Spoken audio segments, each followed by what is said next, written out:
What's up? What's up? What is up? It's another Friday, another opportunity to get together and record the Ball Hog Sports Talk.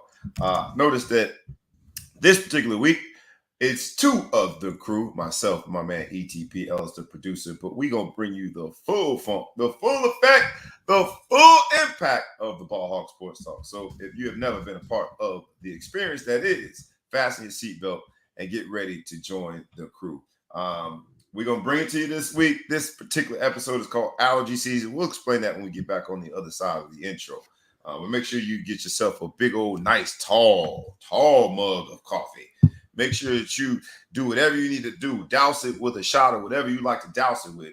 But the Ball Hog Sports Talk is coming to you. So with no further ado, boys and girls, dogs and frogs, cats and rats, let's go.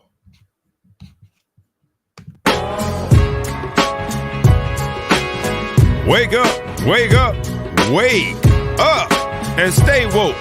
Because this is the Ball Hog Sports Talk with your boy, B. Brown, ESQ, a.k.a. the Ball Hog, a.k.a. the Mouth of the South. This is the place where sports, business, and entertainment collide. And we're going to give it to you rough, rugged, and raw. So come get you a spoonful, like some grits with butter and salt. You know how we do it in the South, y'all. Make sure you do not get caught in your feelings. Strap on your seatbelt and enjoy the ride. Come on, let's go.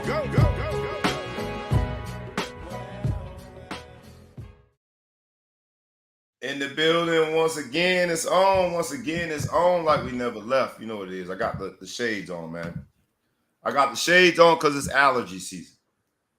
I got the shades on because this episode is called Allergy Season, but more importantly, as the spring, finally, even in places like Chicago, even in places like New Jersey, the spring is finally getting to the point where you think it's sprung. With that comes pollen in the air.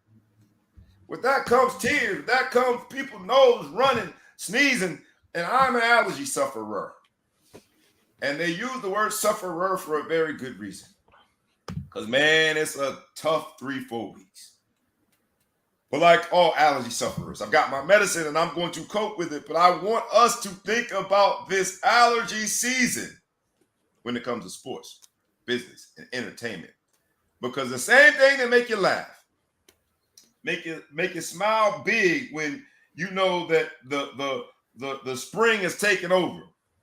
The same thing that make you laugh, spring being the thing that makes you laugh and smile, that same thing can make you cry. Allergy season happens to also be a time in the sports business and entertainment that occurs around playoff season when it comes to the NBA.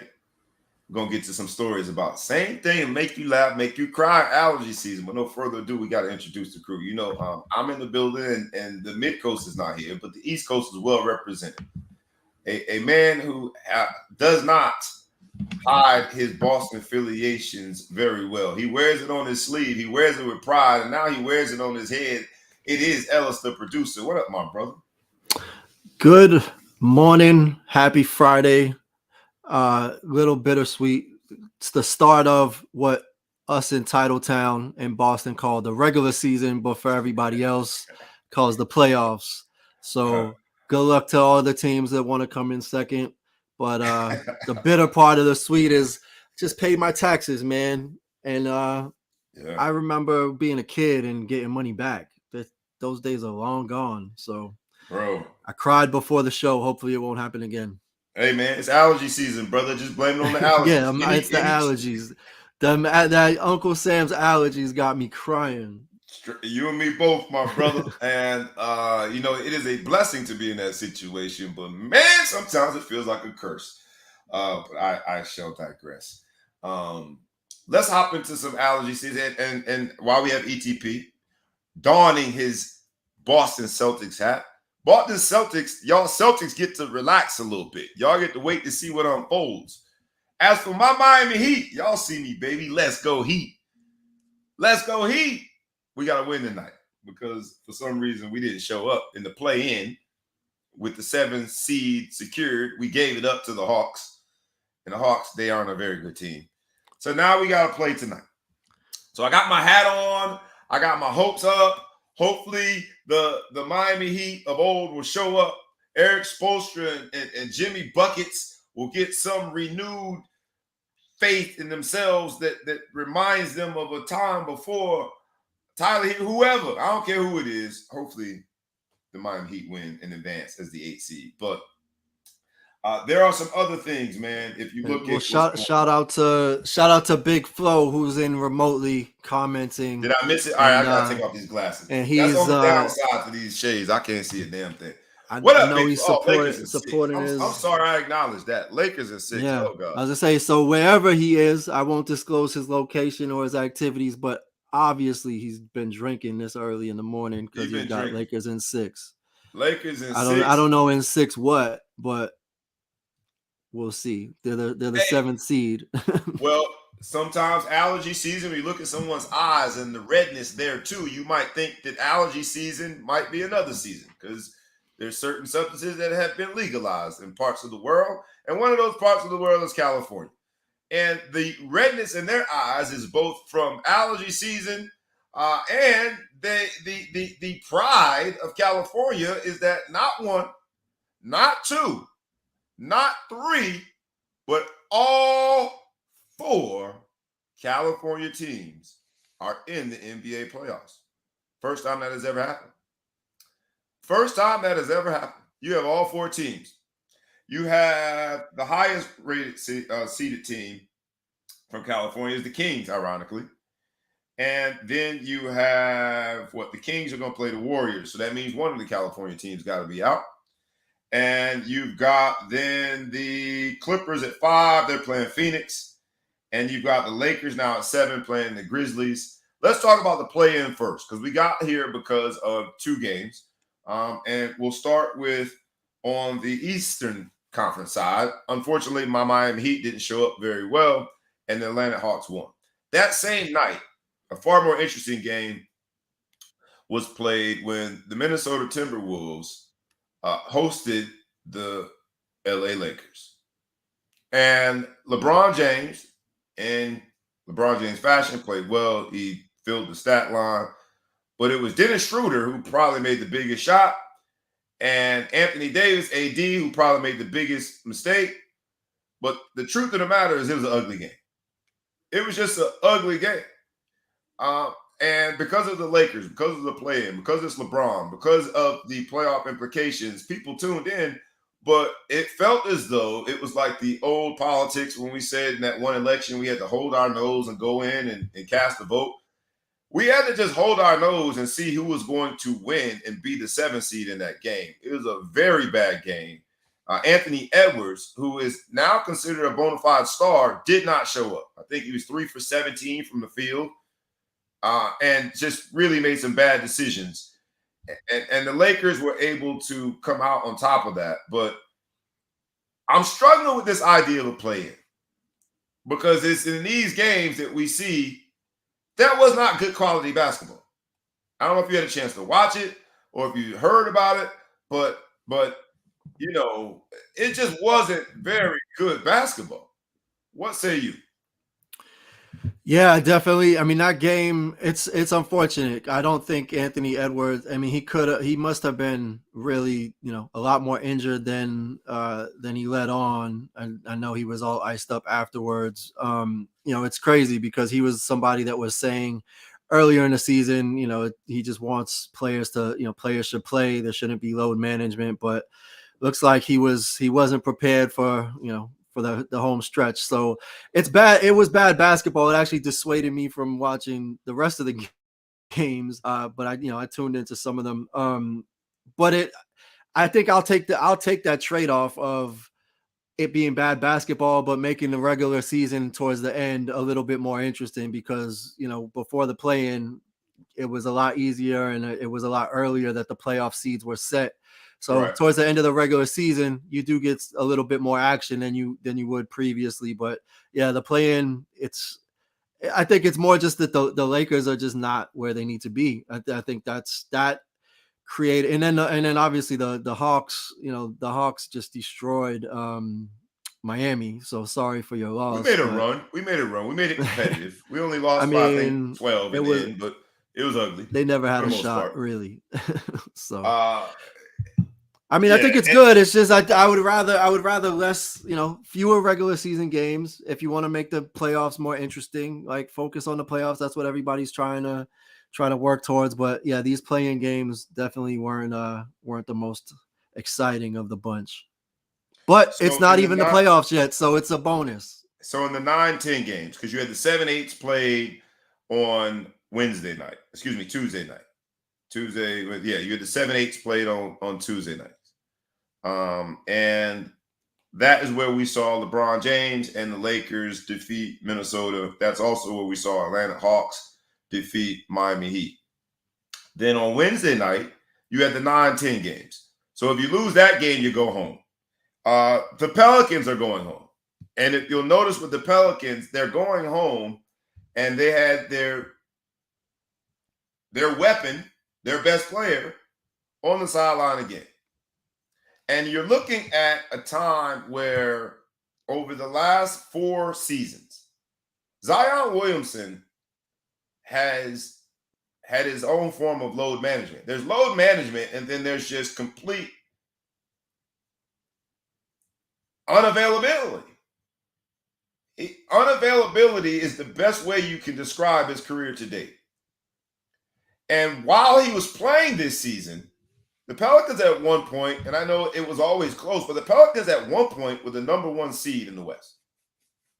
Zion's playing great. There was at one point this season that the name Zion Williamson was being offered in MVP conversations in barbershops across the country. We actually talked about that. And then summarily, he does what he does every year and gets hurt. He's on the sidelines. And it makes me wonder just what is his value overall? Because the Pelicans go home early again. Zion Williamson's on the sideline again. And now you're at this point you have to decide, is this our guy? Can we hang our hat as a franchise on a guy who barely plays? And when I say barely plays, I got to look at the numbers. But it was, from a statistics standpoint, he didn't play at all last year. 0 games. I think the most he's played is 39 out of 82 games or something like that. He was back down to the 20s out of 82 games this year. It starts to make you wonder whether or not he's the answer. I like Zion Williamson, but I will say that I told you so. During this allergy season, the Pelicans are going home crying again. During this allergy season, the Pelicans are watery in the eye, thinking about whether or not they put their entire franchise, they invested in a guy who's just, from a physical standpoint, not a guy. But at the beginning, beginning of Zion Williamson's career, I said, unless he loses 40 to 50 pounds and is a wing player, a 2/3, and he's got to lose the 40 or 50 because you're only what you can defend. I said that his career was going to be just rife with injury. It's too much weight to be carrying around, that explosive. And just like while he's at Duke, he exploded out of that Nike tennis shoe. The body and the muscles, the ligaments, they're just not made to carry all that weight, and exploding with that amount of weight on your body on a night in and night out basis. So now we're at this sort of this crossroads. What do you think the Pelicans do? Is Zion their guy? And we've all heard in sports the best ability is availability. Does his unavailability, should it factor into whether or not he's their guy? Well, first, I just want to recognize how old you sound when you say a Nike tennis shoe. It's not called. Like, boy, get those tennis shoes out the hallway. Touche. Fair. I show my age sometimes. You're right. back when sneakers were so rare. My bad. You're right. The Nike. You know that Nike, that swoosh thing he had on. It's like Mr. Rogers wore tennis shoes. So yeah, it's tough. Like, I mean, it's from the beginning, it was just a question of, his ability to stay healthy and weight. I mean, he's in New Orleans. That's one of the hardest places probably to keep weight off, just given how rich and heavy the food is and delicious. So if you're trying to lose weight, it's not the place to be living, No, at least 6, 7 months out of the year. But it's weird because he had the press conference before the game and said he feels physically fine. And what did that mean? That's the question. He said, until I feel like Zion, I'm not gonna play. But he said he's physically What does fine. that mean? Do I have to wait until I gotta feel like all my aliases before I can press record on the show? B Brown ESQ, aka the Ball Hall, aka the Mouth of the South. Wait, I wasn't feeling the Mouth of the South part, so we can't start recording yet, gentlemen. What does that mean? You're an NBA player. Your team is on the cusp of advancing. They got to win the play-in in order to make it to the next play-in, in order to make it to the playoffs. So it wasn't certain by any stretch of the imagination. But there was the opportunity to advance through the play-in, into the playoffs, and then you got to be in it in order to win it. Who knows what could happen there? And this man before the game talking about, I just wasn't feeling like Zion. Right. But he was also warming up and dunking the basketball. So it's all strange. I mean, I have to believe that there's something where, he just doesn't want to be there. Like, it sounded like he was fine. He signed that deal. There was some issues in the past. Maybe he just doesn't want to be there, but I don't understand it. They've got a great young team. They got a solid coach. I don't know what would be discouraging him from playing the game of basketball. And I don't know what him feeling like Zion means. I know that if you have an injury, it's hard to psychologically get yourself back, even though physically you're ready, but you're cautious or you're apprehensive about doing explosive moves or putting any pressure on certain, joints because you're afraid of injury. But he didn't say that. He said he needs to get back to feeling like Zion. He wants to play basketball. It was too cryptic, and then he's out there, also warming up, which doesn't make sense. Where if you're gonna be ready for any game, I would think you would, put it on the line for a single elimination game that would potentially get you into the playoffs. I mean, you would think, and this is where when the naysayers, the detractors that Zion has start to be vocal, this is where they have their credibility, right? Because it just seems as though something's not connected with Zion. And my man, what up, man? That's my god brother there. He points out, how about them Nets? And the reason I post that, for two reasons. And my god brother's pointing it out because Raekwon Gray from Florida State, from Broward County, got activated and did great in his first game, and that is a related by way of god brother. So that's my cousin god brother somehow, some way. But happy, that's why my god brother posted that. So happy to see Raekwon Gray get an opportunity from Florida State, and like I said, from Fort Lauderdale, Florida. Dude, he did his thing in his first game, like 16-9. What a debut! So that's why he posted that. But the other thing that sticks out to me about the Nets is that you got Zion Williamson on one side, who's been the example and a model of being unavailable.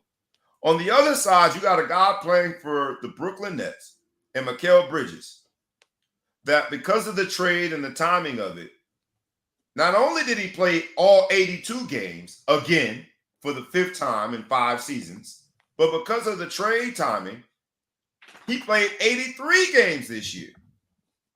Mikal Bridges has not missed a basketball game since middle school. And I know that Mikal Bridges, if you look at his physique and look at how he's built compared to a Zion Williamson, we're talking about two very different categories of body types. But it just blows my mind that a guy like Zion Williamson is perennially unavailable, and he's supposed to be your star. And then you got a guy like Mikal Bridges who doesn't miss games. And I remember a coach used to say, "Well, are you hurt or are you injured? Is it your tolerance for pain that I need to question, or are you really injured?"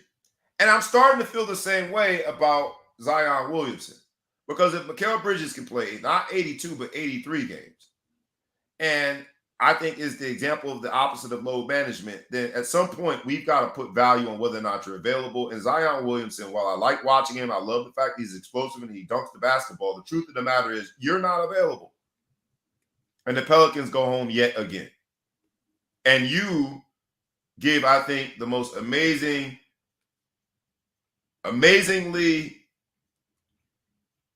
unaware interview possible and saying, I can't go out there until I feel like Zion. What in the hell is going on?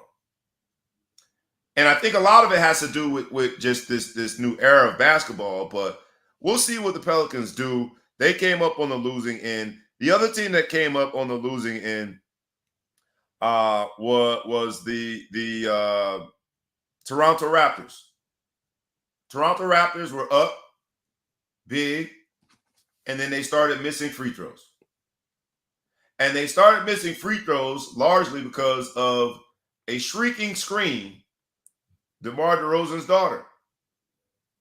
So I'm going to talk about that scream here in a second. Hold that thought. What do you think is the best series, NBA playoff series, before we get to her screaming at every free throw and helping assisting in the Toronto Raptors missing their free throws? What do you think is the best playoff series? You got Milwaukee playing either Miami or Chicago, depending on who wins tonight. That's the 1-8. You got Boston versus the Hawks in the East. You got the 76ers versus the Nets, 3-6. Boston Hawks was 2-7. You got the Cavs versus the Knicks, the 4-5. All right, that's the East. In the West, you got Denver versus OKC or T-Wolves, depending on who wins tonight. That's the 1-8. You got the Grizzlies versus the Lakers, the 2-7. You got the Kings versus the Warriors, the 3-6. You got Phoenix versus the Clippers in the 4-5. What do you pick to be the best series, most competitive series that likely go to a game 7? If not a game 7, we're going to get some great basketball in the first round. Who do you pick in the best series? I think the most reliably exciting competitive series is going to be the Knicks versus the Cavs. They battled it out competitively over the course of the regular season. A lot of, they're pretty deep. They've each got, some star power, but, middle of the road teams. And I think they match up well. They're long, they've got shooters. We'll see what they do. I think there's a lot of other matchups that are unpredictable. Like Clippers Suns could be a great series, or it could be terrible. Paul George is day to day, right? Paul George is day to day. Even if he's not, Phoenix could just walk through that, but it could also be, we'll see what Kawhi can do if Russ can adapt and make everything work. And the Clippers are just really deep. They have a ton of talent, but KD is KD and he's got that support around him. So we'll see. Memphis, LA, that could be a sweep, or it could, LA could surprise some folks, the Lakers, but we just don't know who we're going to see. According to one of our members of the crew who's not here, it could be a sweep the other way. Like, don't be surprised if the Lakers sweep. I'm just going out there. I'm going to be as extreme as he is. Yeah, it's possible, but anything's possible. But yeah, other than that, possible. Whoever the Bucks get, it's going to be a joke. Whoever the Celtics will be. It'll be interesting. Obviously Trae Young likes to be the villain. We'll see if he can, at least try to create some rivalry up in the Garden, but I don't see it. And then, yeah, everything else is. We're looking at round 2, but I think the Knicks Cavs, that'll go, possibly 7, maybe 6, depending on how it matches up. But everything else is up in the air. The best series, without a doubt. You heard it here in this episode, Allergy season. The best series is going to be my Miami Heat the versus Milwaukee Cancun. Bucks. And I'm going to tell you why. We got to win tonight first. So that leads to some of the drama, right? We got to win tonight, and then we take on Goliath. Now, if there's anybody that plays David well, it's the Miami Heat. It's Eric Spoelstra. It is the Miami Heat fan base that likes to come out from South Beach, put the music on. It's an intimidating arena, not because of the noise, but because of the distractions. When we get Giannis and his brother on South Beach, and they smell that water, and they hear the sound of them clubs, and they see the strobe lights, and they drift off like so many athletes have done, and they try to enjoy that South Beach Miami night. We just got to do it enough times to distract them enough to come out with 4 dubs. The Miami Heat do the unthinkable. They send the number 1 seed, Milwaukee Bucks, home early as the 8th seed. You heard it here first on the Ball Hawk Sports Talk. And no, I haven't been drinking yet.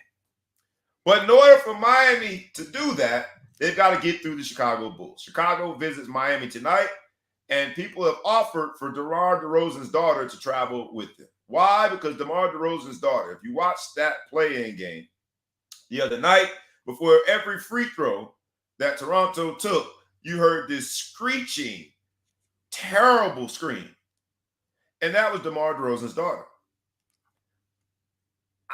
She's 9 years old, and I get it, but it seemed a little out of bounds that before every free throw you hear a shrieking, like this scream was one that you had to pay attention to because it sounded like someone was in trouble. It sounded like possibly a horror movie.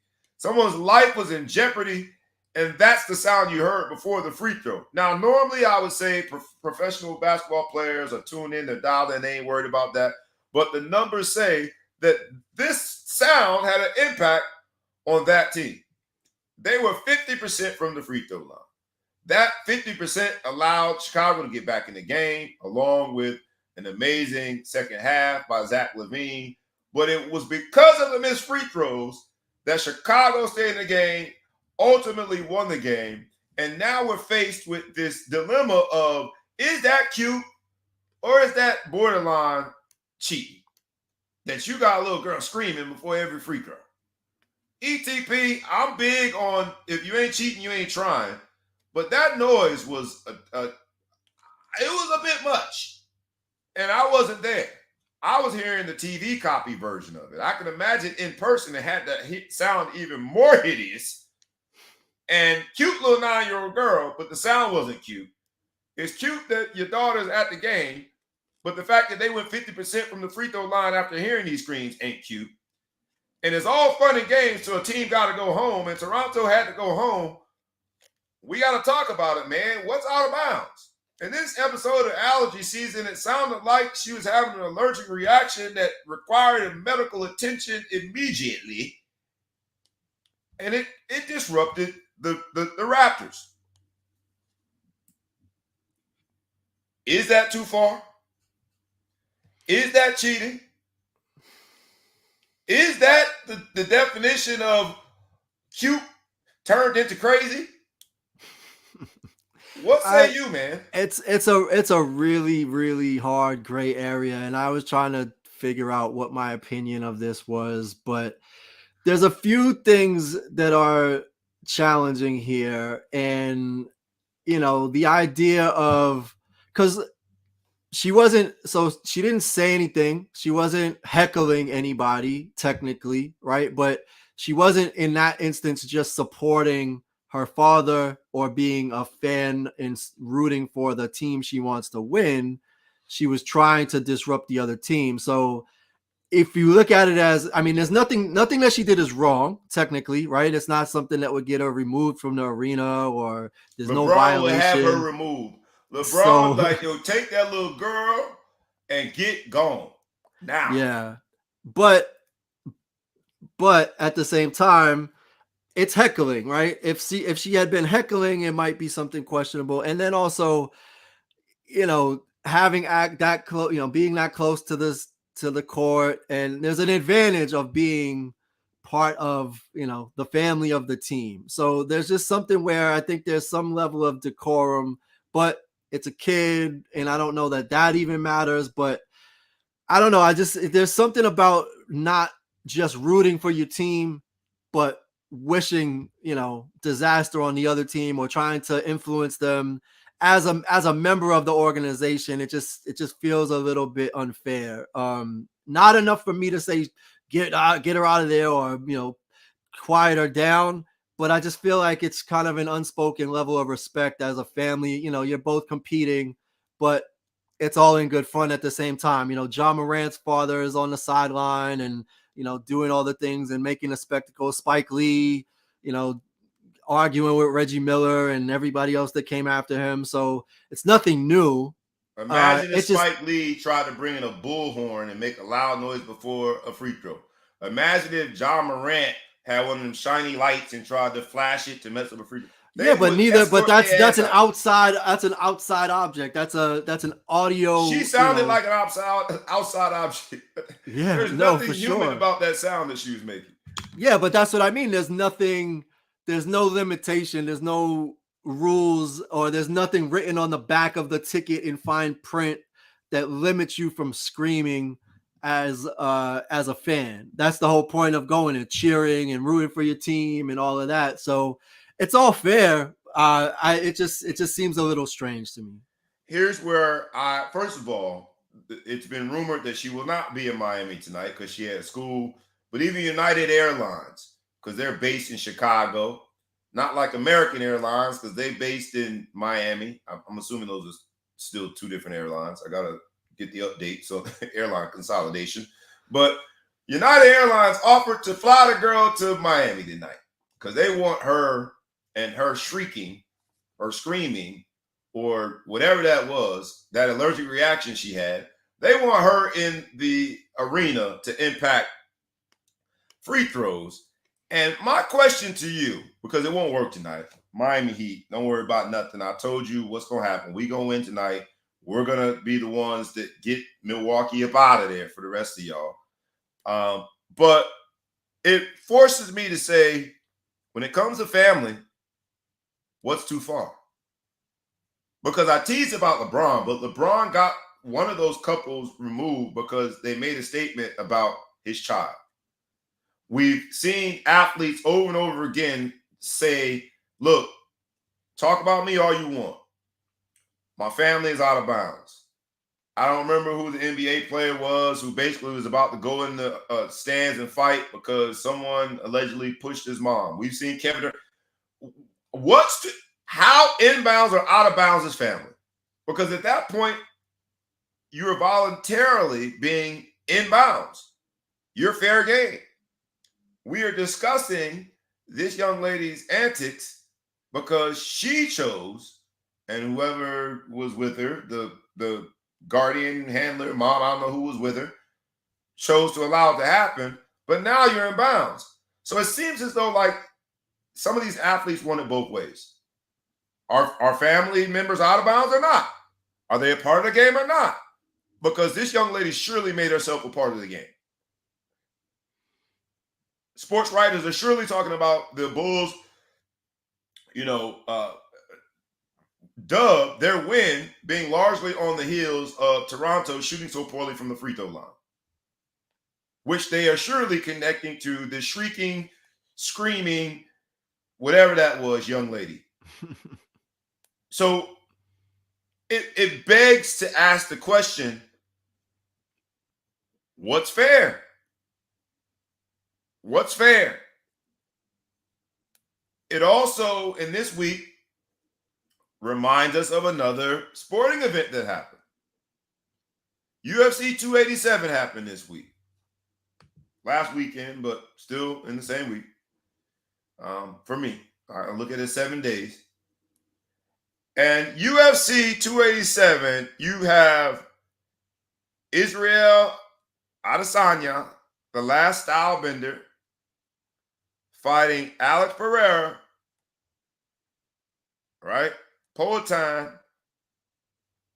And he finally gets his revenge and knocks him out with a nice counter punch.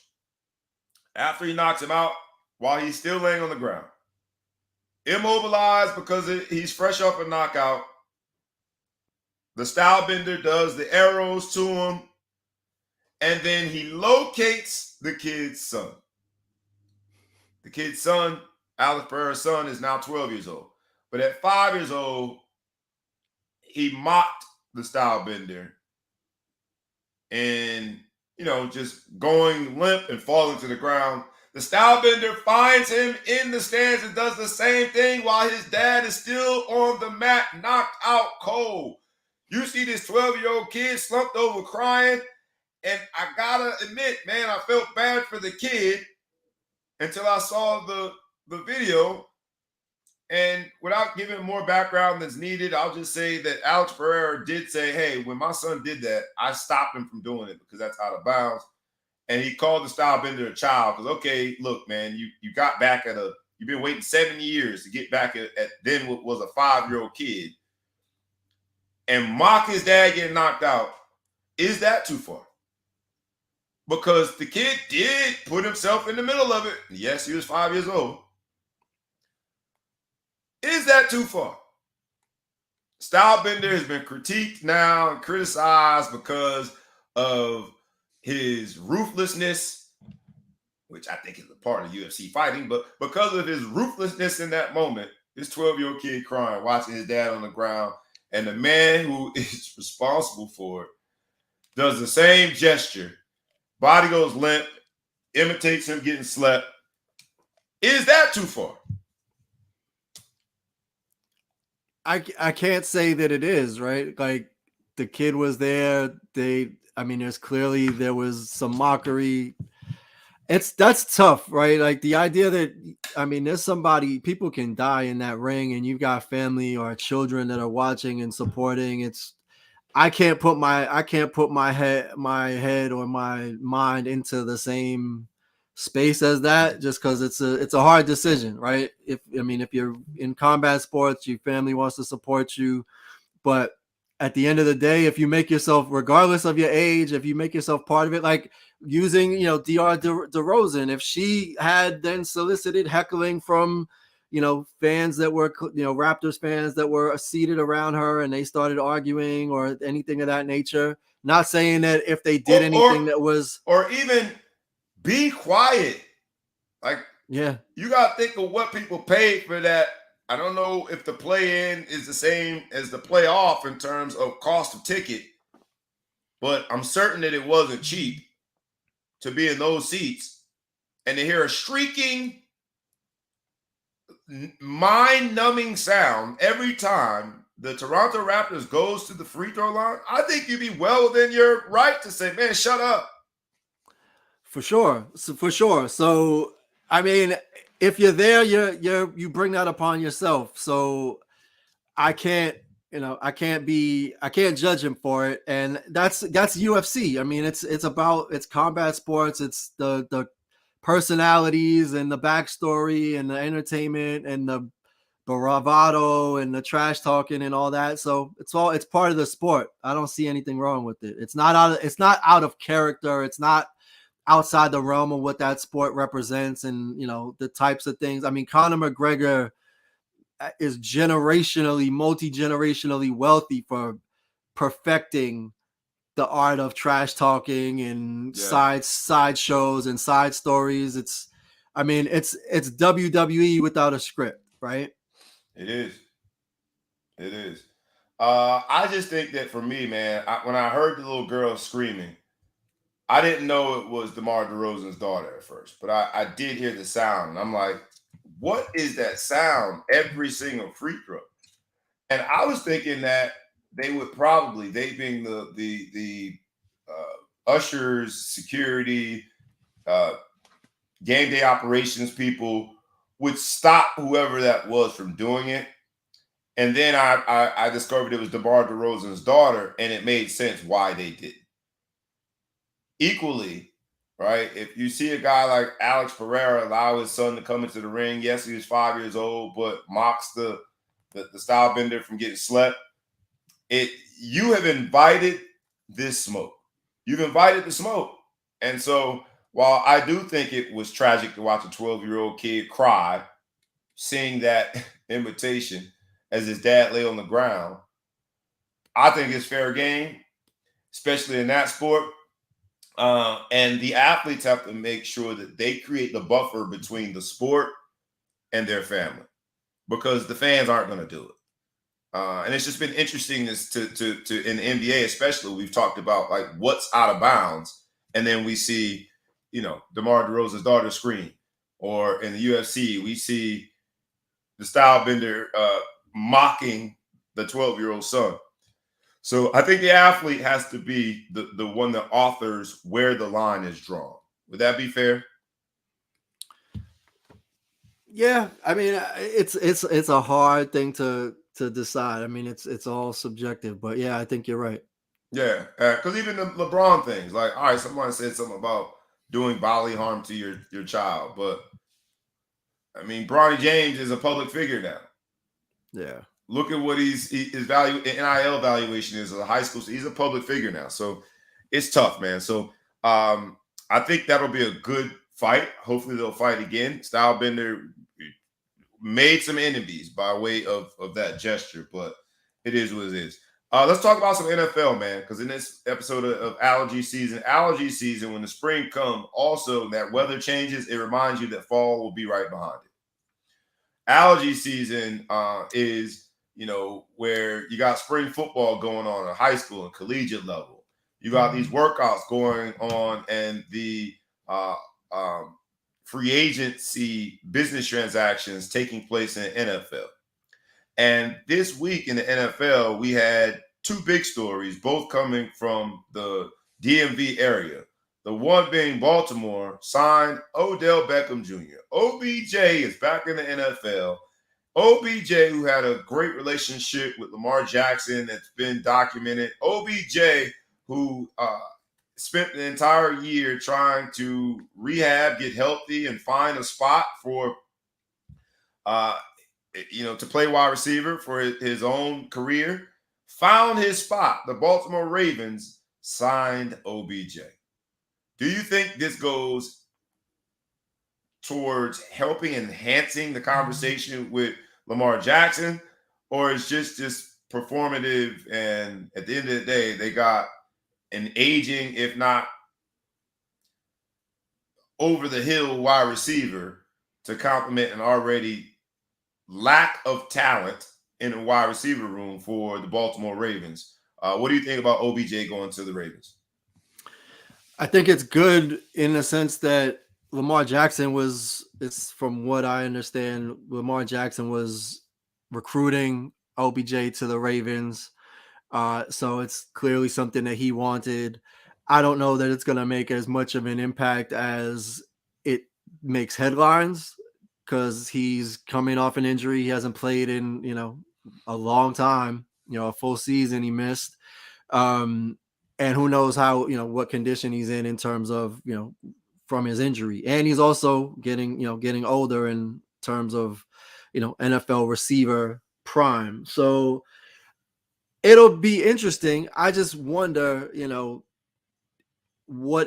how does this doesn't seem, I can't imagine that this seems to change anything with Lamar Jackson because, I mean, unless he's just going to sign the non-exclusive tag and play out this season, but it's just so crazy with him.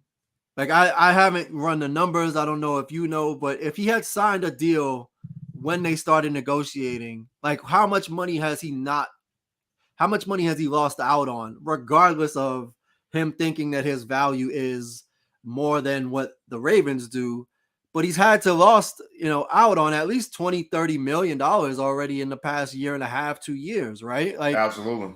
So he's negotiating long term, but he's losing money, every day. I mean, he made $23 million last year, but if he had negotiated something, he would have made more than that last year. He would have made more than 36 this year.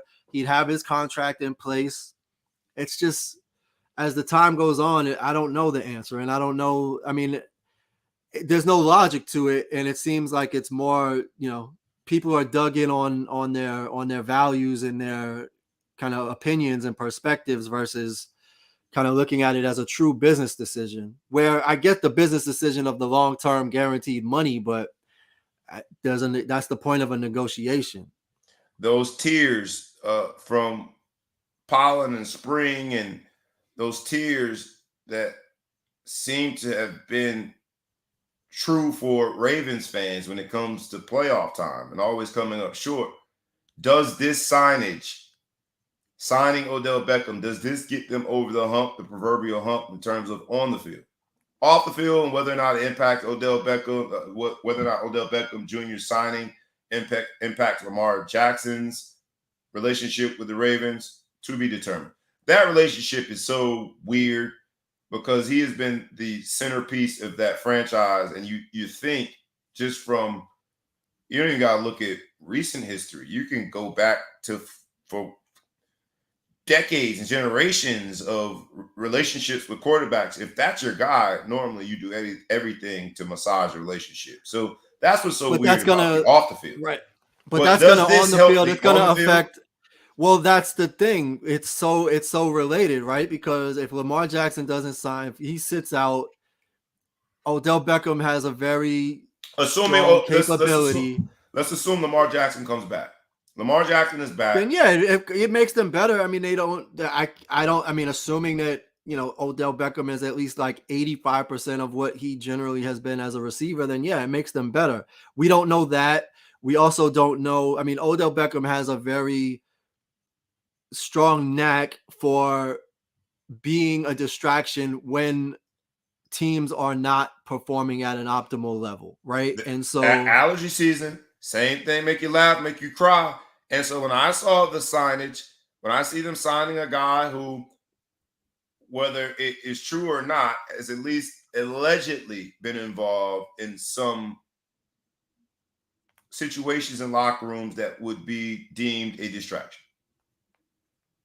I'm thinking to myself, a team with the biggest distraction in the entire NFL right now, the inability to treat your star quarterback, your franchise quarterback, the person that you have designed your offense around, your inability to treat him as such, or his inability to feel the love, the last thing they need is another distraction, and then they go sign Odell Beckham Jr. And I hate when people are just called a distraction, because you got to be a fly on the wall to determine, who's the generating or provoking factor in certain stories. But he's at least been a part of a few different instances of locker room drama. And you bring in that guy to be the answer, it just seems as though Baltimore in the front office can't get out of its own way. And Lamar Jackson's team, Lamar Jackson himself, his agent, or lack thereof, the person that is his advisor, they are definitely partly to blame with how we got to where we are. But it seems the Ravens and signing Odell Beckham as like, all right, here we go. I'm struggling to understand where they're going with their roster. And that's the challenge that I have, is that while this is celebrated, I think it's 1 year, $18 million deal for Odell. Pretty sweet deal for a guy who is really close to being done. And I don't know if he can make more with incentives, but that's a pretty sweet deal for a guy in Odell Beckham Jr.'s situation that has been removed for a year from football. And the last time we saw him, it was a torn ACL in the Super Bowl. That's a pretty lucrative deal. So from a management standpoint, you're suggesting that you think this move is going to advance your on-the-field productivity and advance your offense. And I'm struggling to see where that happens. And it's also signaling that they're not against spending money, right? Like, you're willing to spend $18 million on a 1 year deal for a receiver that's coming back from an injury and hasn't played for a full season, while trying to negotiate a deal with your former MVP, 26-year-old quarterback.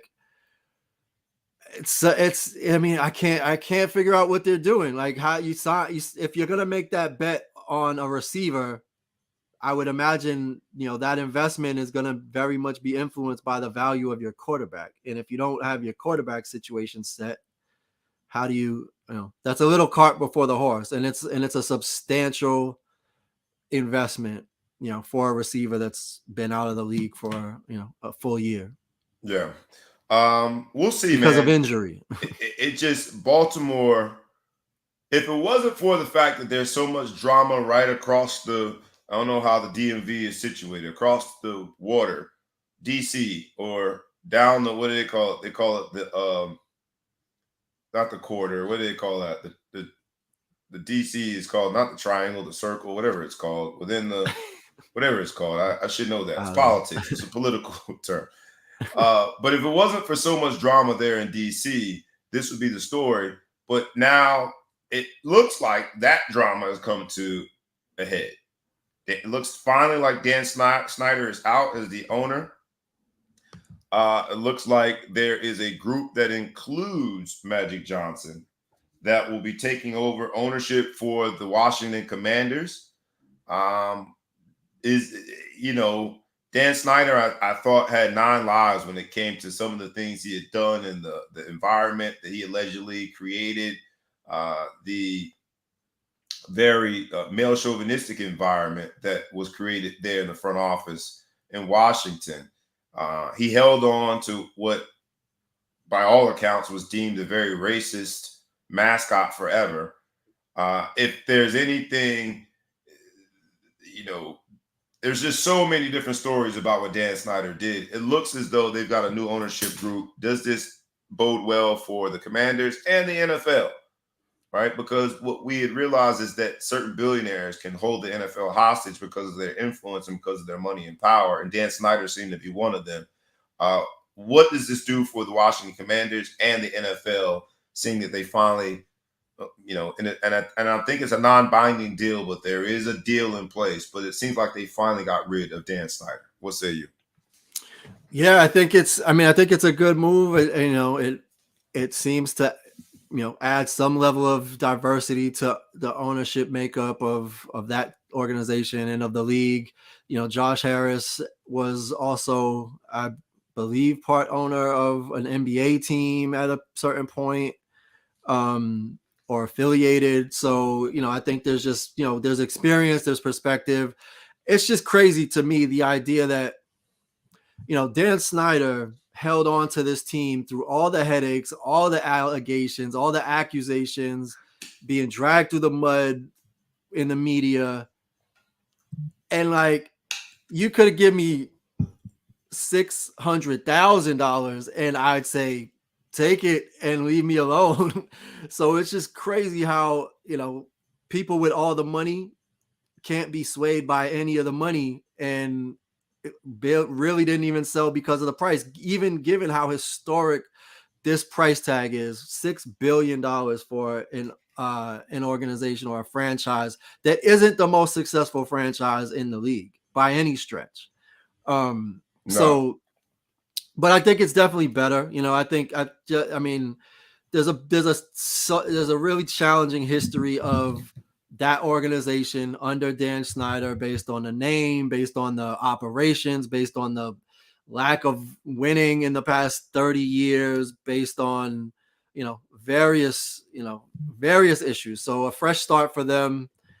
I've heard they even might change the name again, which would be crazy for this franchise to have 4 names in the course of 5 seasons, but they probably wouldn't do that. But if they're going to change it, they should change it now before everybody gets settled into it. So yeah, I don't think there's anything wrong with it. I think this should be more common. I've always advocated on this large platform that we have that if, there should be some type of clause in all, professional sports leagues where if, your franchise is not successful, if you don't make the playoffs or if you don't win a championship, if you're not competitive for a period of time, then you shouldn't be able to just stronghold and maintain ownership like, Dan Snyder or Donald Sterling or other franchise owners, just because they're part of this network.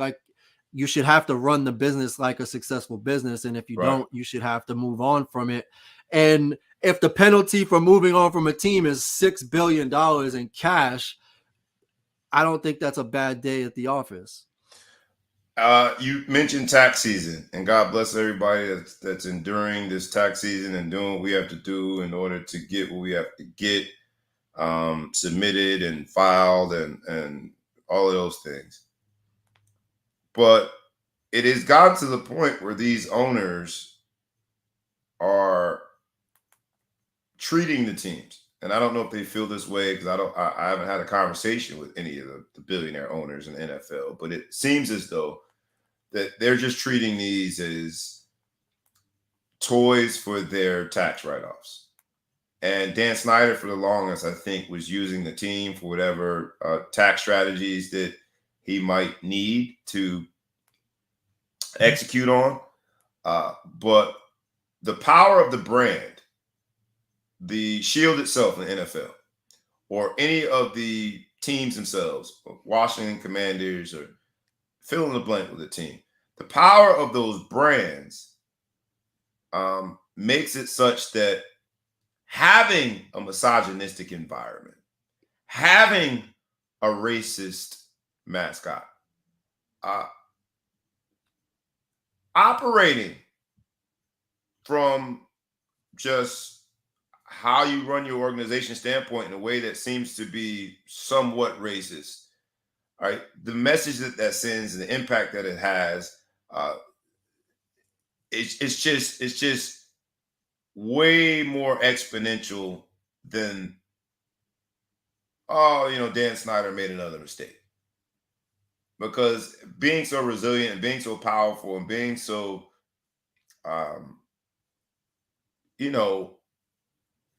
he was untouchable for a while. And I think it said something about just a whole class and status of people, and it said something about right is not always right.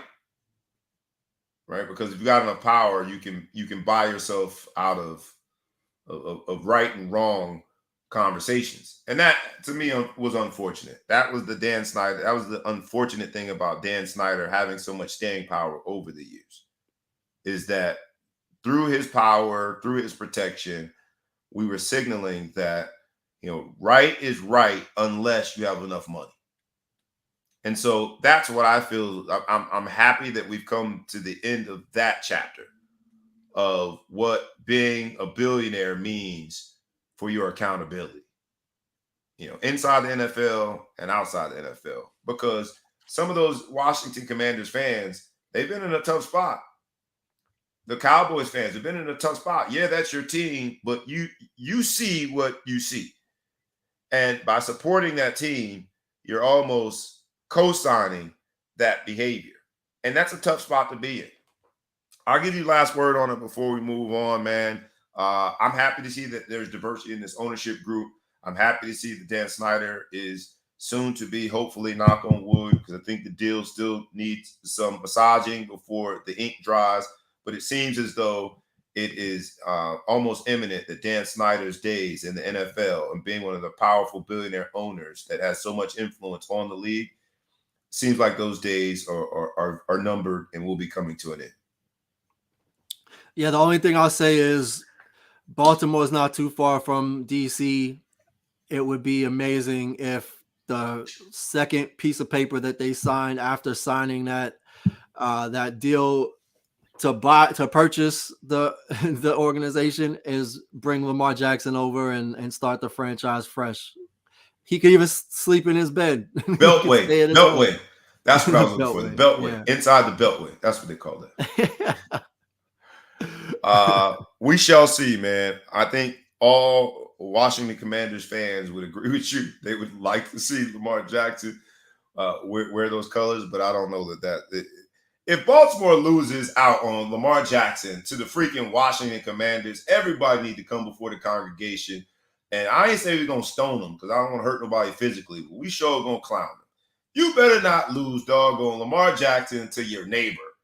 I mean, that's just, not to get too crazy with the analogy, but that's like losing your wife to your neighbor, bro. You can come on, man. You got to protect home, man. Protect home at least. So we'll see. We'll see whether or not that happens. Let's hop into one more thing, man, before we get out of here, and that's name, image, and likeness. My man ETPL, the producer, for those of you who don't know, has been a savant, a guru with all things marketing when it comes to corporate America. He's done branding. He's done things with major brands, and he has also been for us a go-to when it comes to these conversations about name, image, and likeness. And there's just a few examples of name, image, and likeness and how it has changed college sports that I want to get to before we get out of here for the day. And the first one is Caitlin Clark. I posted this week that Iowa, the Hawkeyes, Lady Hawkeyes, have suspended their sale of season tickets because they had 6,700 new season ticket requests. And they suspended it abruptly because I think they understood, someone in that business school reminded them of the old supply and demand relationship, price and quantity relationship. And so they suspended it because scarcity allows you to play around with the price. Now, that is great for Iowa and the Lady Hawkeyes, knowing that they're going to probably play in front of sold-out crowds every single game. But we would be delirious. We would be disingenuous. We would be lying to ourselves if we did not acknowledge that this is a byproduct of the Caitlin Clark phenomenon. Now, here's where, when it comes to NIL, I struggle. Because when I posted it, I said this would be the equivalent of NIL checkmate. If Caitlin Clark uses this to then forge her way into new NIL deals, they're going to be very lucrative deals. A lot of her deals, they're not disclosing the amount, so we don't know what she makes to the dollar or where her valuation is to the dollar. But suspending your ticket sales because of the demand, and everybody with a heartbeat and with a mind knows that that's predicated upon the Caitlin Clark phenomenon, says that she has all the leverage when it comes to NIL. Great. But the truth of the matter is that Iowa and its athletic department is going to benefit financially in a very lucrative way from their ability to increase those ticket price sales going forward. The additional 6,700 ticket season ticket requests that Iowa has had to entertain, right? Largely because of Caitlin Clark. Iowa Hawkeye Athletics are solely going to be the beneficiaries of that increased ticket price. And this is my challenge with NIL, because Caitlin Clark doesn't see a dime of that. Not from a direct flow standpoint. She doesn't see a dime of that increased revenue from ticket sales, season ticket sales. And this is where I said the third-party payer, being the brand, whoever the brand might be, Nike, Buick, or anybody else that is doing deals with Caitlin Clark, the third-party payer is great, and that's free market. But the truth of the matter is when you have a brand that is that valuable, like Caitlin Clark, it is going to lead to more dollars for the institution. And Caitlin Clark won't see a brown penny of that. What say you? Yeah, I mean it's goes back. Well, there's a Venn diagram of value, right? So Caitlin Clark's being compensated in some capacity by the university in non-monetary compensation for the scholarship, as well as housing, as well as all the other benefits that come with being an athlete, healthcare, et cetera, et cetera, et cetera. See how you went through that one quickly, because you don't even there's no conviction there. When we say it, it's almost like tongue in cheek. But there's stipends and things of that nature. So look, it's a few $100,000, right? It's not short. It's not nothing. But also the other benefit is that it creates a platform for them to maximize their value in the marketing space to find outside compensation. So without that, they don't have a platform, and without the platform, they're not signing multi-million-dollar deals with multinational corporations like Nike and Buick and all of the others that come with it. So I mean, Angel Reece saw her value skyrocket because of the final, March Madness and the Final Right. Four and winning the championship. That's a direct result of the platform that the NCAA and the colleges are, quote unquote, providing for these individuals to showcase their talent. Right. The flip side of it is nobody's checking the pockets of the university. So when we talk about what the compensate, there's a fixed compensation that the universities are providing, but it's not a fixed revenue or a fixed profitability. So they're definitely, they're benefiting from it. I just wonder how, like, I guess my question, and I'm changing the subject, but the thing that I just find really interesting is women's. So as we talk about, because obviously football and basketball, men's basketball and gymnastics and all these other sports are benefiting from this, or that the athletes are benefiting from it. But what I just find really interesting is, and there's been a slight change, but the WNBA still operates at a loss. The ratings are still not where they need to be. The women's NCAA championship, basketball championship had, the ratings that we talked about that broke all records, and, had higher awareness and higher viewership than, not, global sports or professional sports. So we know higher that ratings than NBA games. Yep. But what I guess my question to you, to change the subject or to take a tangent, why do you think women's college basketball, as exciting as it is, March Madness? I know we have the format. There's school, there's kind of alma mater, there's school allegiance. Yeah. But I'll just ask the question without leading, like, why doesn't that translate to the WNBA in the same way? Great question. And I think some of that is on the WNBA. Last year was the first time in the WNBA's 25 history that they designated a chief marketing officer.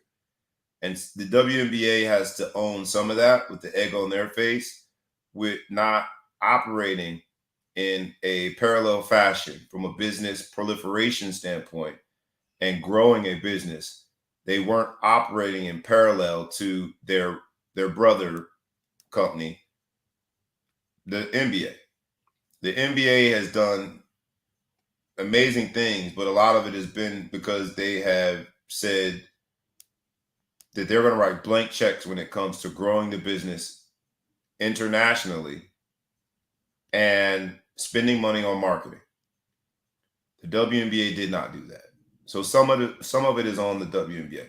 And then I think the other half of that is probably on the average fan. And I've said this before, I love women's basketball, whether it be the collegiate level, the WNBA level, because I think it's basketball at its purest. They're actually running offensive sets, and they are working tirelessly to get the best shot. Where in the NBA, they're working to get their best player any shot he wants. And so for me, with my kids at 10 and 12, the better teacher, if you will, is women's basketball at the collegiate and WNBA level. I don't know why, but I think the fans are partly to blame, because it just hasn't been, look, we're only talking 26 years into its existence. It just hasn't been enough history there for the average fan to really buy into the quality of basketball. It hasn't been enough history there for the average fan to really subscribe to a particular team and an allegiance there too and become a fan of that team.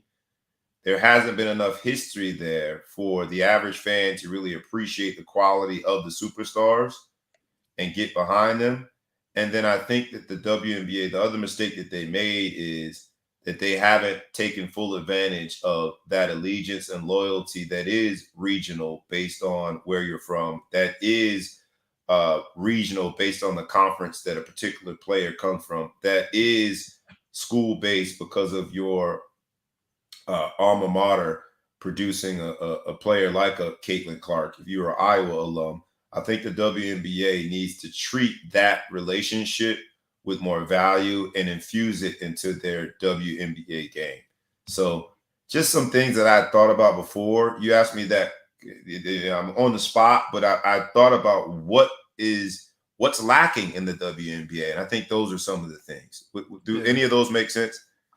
Yeah, no, for sure. I mean, I think it's the investment. The thing that's interesting about it is, you know, in in the 70s when the NBA went through the merger with the ABA and they weren't financially, you know, as lucrative or profit. They weren't as profitable. They were potentially on the verge of shutting down. And then you had the Magic Johnson Larry Bird rivalry that kind of came into the league from college, and that is essentially what saved the NBA, right? Right. Like that rivalry was what turned the NBA into a global product. It made it profitable. It made it a stable enterprise. And so it's interesting. I don't know that the WNBA is in the same space. Like there's obviously a lot of momentum happening. There's a ton of stars in the WNBA, but it would be interesting. I don't know that Angel Reece is on a level of like a Magic to Larry, Caitlin Clark, Angel Reece situation, but maybe that's something that can kind of like set a little bit of a fire to try to push the league forward. It's an interesting parallel when you look at it, where if they can, even if the WNBA invests into this like proactively into the Angel Reece, Caitlin Clark rivalry that can then translate into the WNBA and focus in that way. But I don't know that it's as a direct parallel, but I think that's the piece that's what's missing in the WNBA. There doesn't really seem to be any media fueled rivalry, right? Like there's nothing that's drawing the personalities. It's all love. It's all we're all a part of this family. But that Angel Reece, Caitlin Clark, as much as a firestorm that created, if you could bring that type of energy, because people were talking, sports media is the amount of sports media personalities I heard say, I don't usually watch women's college basketball. And these are people that do this for a living. Right. Saying like, but all we're talking about is Angel Reece and Caitlin Clark. And it had almost nothing to do with the game or the play. It was really just about the controversy. So that's the piece of it from a marketing perspective that the WNBA really lacks. Like there's no, they do. Look, there's no villains, there's no heroes. I was going to say they don't have a villain. And I think that they've had ample opportunity to have a villain. To me, the biggest story going into next year's WNBA season is the fact that your certified star spent 13 months in detention in a region of the world that none of us would imagine were under ideal conditions for anyone during a time in history where that same country in Russia was like, they're fighting. They are in a war of their own, and you're being detained there. For me, the WNBA is missing this opportunity to talk about how she came back. Missing opportunity to talk about her workouts. Missing opportunity to talk about how the WNBA players rallied around her and stayed in contact with her. They're missing opportunity to talk about how fans supported her. They're missing the opportunity to talk about how it became a geo-national political conversation with this WNBA player, and she's finally free. And she's finally coming back to the court. To me, I am wrapping my arms around that story, and almost every game of the regular season is going to be a nationally televised. I'm wrapping my arm around that story because no matter what side of the political aisle that you're on, no matter if you supported bringing her home and investing national resources to get her back, or you were someone that from a different political ideology that said, hey, she made her bed, lie in it. I don't care. The WNBA needs to wrap their arms around it. And that, in a way, could be one of their villains. I think the WNBA has missed several opportunities to really invest in the storylines that are beneath or above the basketball. And with that, you miss out on viewership. With that, you miss out on interest and loyalty. With that, you miss out on the headlines that have WNBA in them. And people click on them and they're more curious and they want to taste more, and then they invest more. And so I think, again, last year was the first year that they had a chief marketing officer, and I hope that they get it right. But I would say that to me is the biggest shortcoming of the WNBA that misses out on the opportunity to catapult from NIL money, which is a newer thing, but still, is a reflection of the fan support that college basketball players get, to WNBA stardom. And there's very few people that have made that jump and had real WNBA stardom. The WNBA stars, if you look at Diana Taurasi and Sue Bird, and you look at the numbers that they put up, I mean, that's quite a threshold to be considered a household name and be a star. Their numbers are crazy. Mm-hmm. Meanwhile, longevity, and they have to have been a presence for such a long time. Such a long time. So I think the WNBA needs to speed up the clock and make these players household names faster by investing in the storylines and treating it almost like name, image, and likeness internally. Like they capture the value of the name, image, and likeness of these players, and then allow their business to benefit from that likeness. So that was a long answer to your short question, but one that I've thought about several times, just because I feel as though the WNBA is being unfairly treated as a product. There's good basketball being played, but nobody really sees it. Right. So, but back to NIL, because we did see the WNBA had their draft. So we'll talk about some of the results. Two people that weren't in this year's NBA draft that are, I think, very wise and, from a business standpoint, opportunistic to go back to college. We talked about Caitlin Clark, but also there's Angel Reece. Angel Reece, her new valuation came out, and they're saying that she's worth $1.3 million, which was reportedly one of the most valuable NIL valuations for a women's collegiate athlete. A lot of discrepancies to that because of the disclosures or lack thereof with other women athletes on the collegiate level. But neither here nor there, $1.3 million. They talked about the significant increase in followers that she had. And so Angel Reece is benefiting from NIL. Angel Reece is way smarter to stay in college than to proceed to the WNBA. I know Aaliyah Boston was the first pick of the WNBA from South Carolina, but Angel Reece is smart to stay in. What women's college basketball has done, and evidence of that is Notre Dame women's basketball, coached by a young Black woman in E.L. Ivy, is going to be playing University of South Carolina basketball, coached by a young Black woman in Dawn Staley.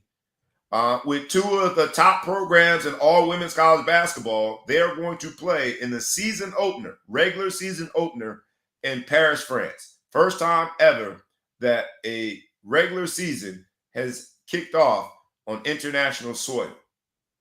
College basketball gets it. Women college basketball, they get it. We've got this momentum attributed to Caitlin Clark, Angel Reece, that amazing. All five of the South Carolina women were drafted, right? Attributed to South Carolina and Dawn Staley's run, attributed whoever you want to attribute it to, but they realized that they got something valuable. We're not just going to stay here on U.S. soil. We're going to go international, but just shows just how valuable the thing is, the product is, right? The reputation of women's basketball. But seeing a woman like Angel Reece, get that new valuation, it supports our theory that, at least on the women's side, it makes more sense to stay in school. Kyle Filipowski from Duke decided to stay in school. And one of the Duke signees, he signed his national letter of intent. Mackenzie Macabo, who is from New Jersey, has now opened up his recruiting, probably because it was a day after Kyle Filipowski decided he was going to stay at school, probably because that spot is no longer vacant. And there's this log jam, if you will, and domino effect of the kids that got the extra year because of COVID, the kids that are staying because there's some lucrative NIL deals, and then how does that impact recruiting? And so there's this, talked about the Venn diagram, and there's this overlap of those two things that is impacting college recruiting and who decides to go where. Uh, let's touch on that for 2 seconds before we take it home for the day. You saw Mackenzie Macabo decide not to go to Duke less than a full day after Kyle Filipowski decides to stay at Duke. We've seen how the transfer portal, and it's been reported that 20% of all Division I scholarship players have entered the transfer portal. And these things factored together has created this log jam of spots aren't open, guys got to go different places. And I think we'll look back on this time and the combination of the extra redshirt year made possible because of COVID, the transfer portal opening up the gates for people to move around, and NIL making it more attractive to stay and get a guaranteed flow of income from some third-party payer versus a tentative stream of income from the NBA, NFL, or whatever professional sport you're trying to go to. Really interesting times, man. What say you on this whole impact and how we'll look back on it? So more scholarships aren't coming, right? In the current, or there's not like bigger rosters. I think we saw it with at least with the NCAA men's basketball. You have a lot of these smaller schools that have a lot of talent on them, and if they can get NIL deals and they're able to maximize that without it being heavily recruited to the so-called blue blood schools, you're just seeing that there's going to be a lot more talent working itself through the college ranks, and a lot of these teams and schools that haven't had successful programs are going to have programs. It's still hard because it's way less regulated between transfer portal, NIL deals, and all that comes with that in terms of moving around. It's hard for recruiting. It's hard for people coming in, because ultimately, how much are you investing in recruiting high school players if you're just going to dip into, if a fifth, if 20%, if you just lost 20% of your team and 20% of all players are in the portal, why not pick up 3 guys from the portal that have 2 years of experience that are only going to stay, versus investing all that time and energy and travel into in an unproven product of basketball from a talent that hasn't been able to show anything that they can do on a college level. I'll ask this because I talk about McKenzie, but it's happening a lot of places. I know St. John's had a decommit. The impact of players' decisions on the recruits. In this episode of Allergy season of the Ball Sports Talk, it just feels like people are allergic to competition, man. And the same thing is true, I think, when it comes to the recruiting side. I think some of these coaches are allergic to development. They'd rather a proven product that's already been developed than a high school kid that really needs development. And we're at this point, right, that both sides of it, whether it be the athlete that's allergic to competition, I'm not going there anymore because such and such is staying in school. Or I'm transferring now because they signed, a point guard. There seems to be this allergic reaction to competition. There seems, for the athletes, and there seems to be this allergic reaction to the idea that I've got to develop a kid fresh out of prep high school basketball into a potential player of the year candidate at the collegiate level. And that used to be the thing that we hung our hat on. The competitive nature of the college player going in and somebody saying, I don't care if they got, a player in my position. I'm going in to take a spot. That used to be the litmus test of the player that you want. Before an athletic director would hire a coach, the idea of development used to be the litmus test of the coach that you want. Now they're fishing from already developed ponds through the transfer portal. Right. And it just has me scratching my head about the evolution of the game in this era where COVID met transfer portal, met NIL deals. and whether or not it's going to curb the overall growth of the game. And I don't know the answer to that, but it just seems like interesting times. I'll give you last word on it before I do, I want to say, because we talked about NIL, the Cavinder Twins from Miami, who are all of 5'5" and probably would never hear their names called by any WNBA teams. They decided to leave school not for the WNBA. They decided to leave school, and they've been teasing it because they do have a relationship with the WWE, a name, image, and likeness relationship. They tease it now that they might be going WWE. It's just amazing that now this NIL deal era has created a springboard for people like the Cavinder Twins to go find other opportunities. And it would be a pay cut for them to stay in school. Yes, they have several streams of income when it comes to name, image, and likeness, but that pales in comparison to what the WWE could pay them. And so it's just an interesting time, and you're our marketing branding guru. So I'll give you final word on it before we go home for the day with our ball hawk spotlight moments.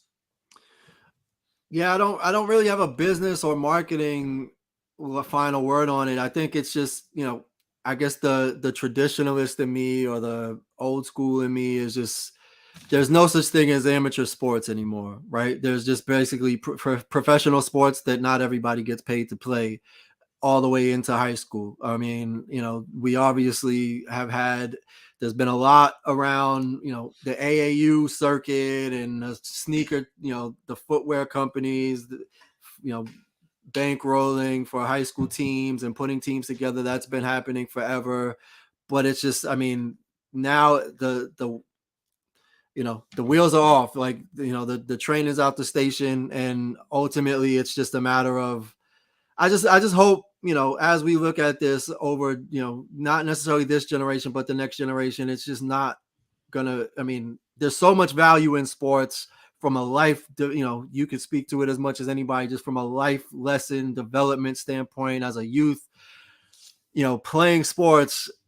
It's just tough watching, the professionalism of it just get younger and younger, and a lot of the lessons and the development that happens with kids is kind of being deprioritized for what's the fastest track to make some money and monetize your brand and your entity versus, how do I become a well-rounded, individual that has, that's active, that can think on his feet or her feet, and can, play in a team, or can, overcome adversity and all the lessons that you get from sports, where that's now monetized in every, at every angle. So hopefully it doesn't destroy the platform of sports, but it doesn't make me feel good that money touches everything explicitly now. Yeah, man, you make a great point. And the fact that there are a lot of coaches that tested the theory of going by way of the transfer portal to build instant success. Not all of them were successful, but you look at Kim Mulkey at LSU, in addition to the freshmen, I think she had 9 total new members to that team. Some were freshmen, but primarily that came from transfer portal. Mm-hmm. Right? You look at Miami and their booster, and talking about how both the transfer portal and the booster by way of his NIL attracted players that wanted to be there for the lucrative nature of being on campus. It just makes you think that the term student athlete is going to be replaced by something else, paid athlete or something. And in this episode, allergy season, like we said to begin with, those beautiful flowers and wonderful weather and the things that also bring a pollen into the atmosphere. The same thing make you laugh, make you cry. And so that's my challenge in this, and as we review this new era of college sports, where the transfer portal and the NIL deals dictate where people go. I just hope that the athletes are not allergic to competition, because that's the thing that you get out of college sports that you can take with you onto the professional ranks. And when I say professional ranks, I mean athletic professional ranks, business professional ranks, political professional ranks, whatever professional ranks you go to.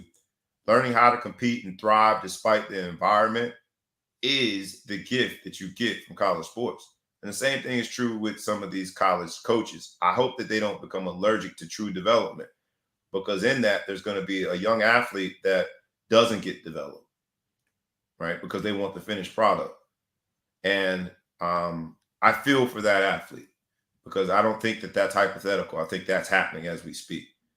We'll go home with this, man, because we are running low on time.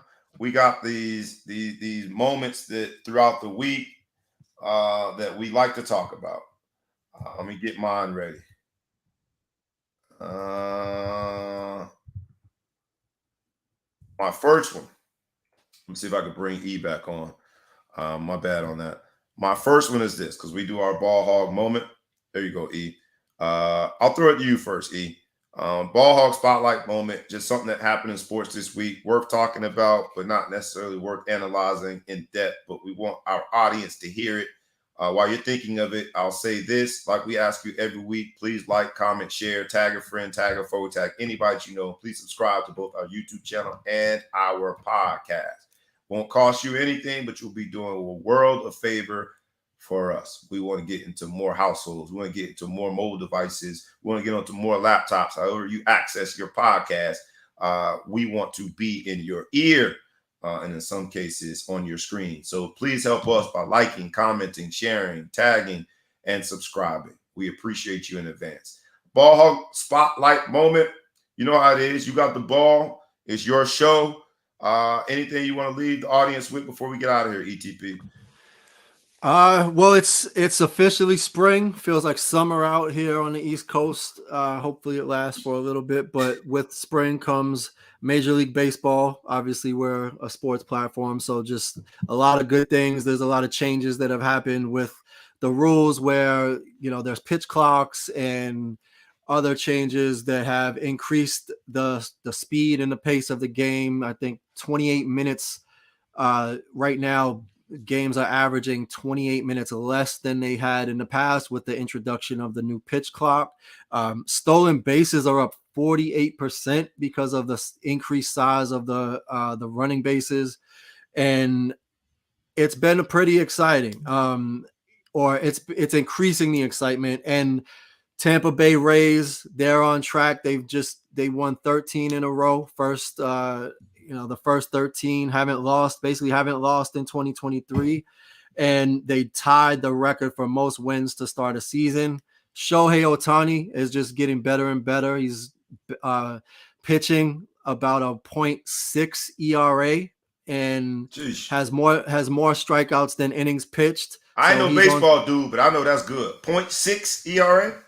Yeah, he's on track to be the first billion dollar athlete, I think. I mean, he's earning his money, and he gets better by the day. And there was another player, NCAA D2 player, that hit for the cycle, which means you hit, a base hit for a base hit of every base, a single, double, triple, and a home run, and threw a no-hitter in the same game. So hopefully we start to see a trend of these multi-talented baseball players, and maybe it changes the game and makes it even more exciting.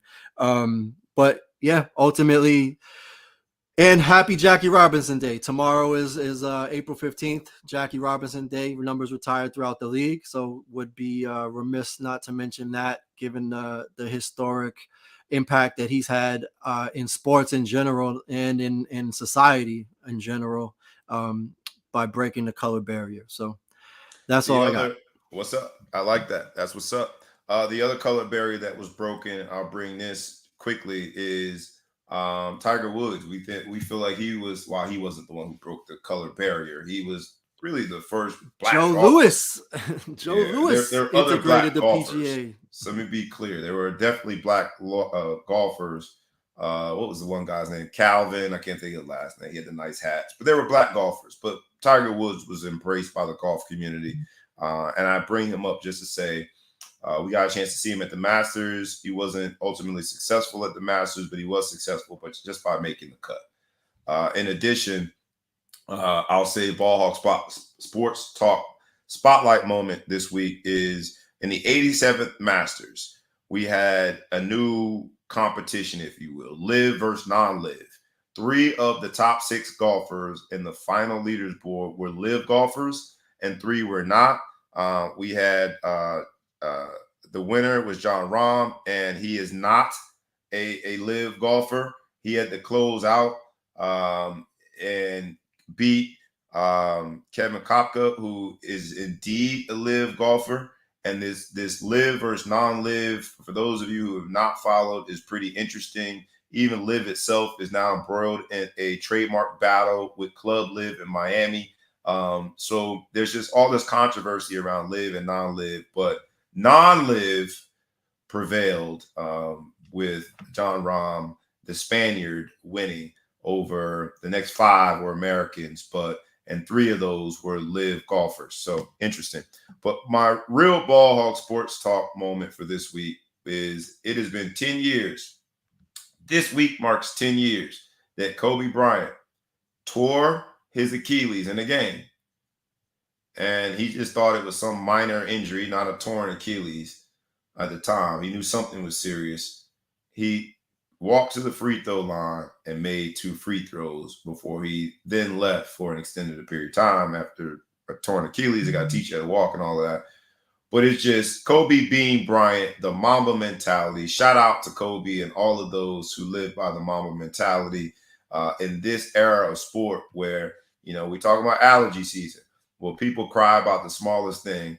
It is refreshing to remember 10 years ago how Kobe Bean Bryant, the Mamba himself, stepped up to the line and made 2 free throws after tearing his Achilles before leaving the court. And we need that spirit in this era of sport. I know my man Big Flo Show says his ball hog moment is Lakers in 6, which just means that he might be on some good stuff this morning, man. He on that good stuff. Lakers ain't gonna win nothing in 6. But we miss him dearly. Enjoy yourself, man. He is supporting his amazing, athletic, beautiful daughter as she embarks on her volleyball career. AAU volleyball is serious too. But in the Ball Hog Sports Talk world, man, this episode of allergy season, the same thing make you laugh, make you cry. While there's going to be a lot of tears, NBA teams have to go home. We do appreciate the improved temperatures throughout the country. We do appreciate the flowers and the trees and all that is blooming. And we appreciate that we know that football season is coming soon. It's been an amazing experience this morning. We always miss our man Big Flo Show. We did have ETP in the building. I am your boy B Brown, ESQ, aka the Ball Hog, aka the Mouth of the South, aka Mr. Excessive Celebration. This has been the allergy season of the Ball Hog Sports Talk. We appreciate you. We ask you again, please like, comment, share, tag a friend, tag a foe. Please subscribe to both the YouTube channel and the podcast. And with that, we is out.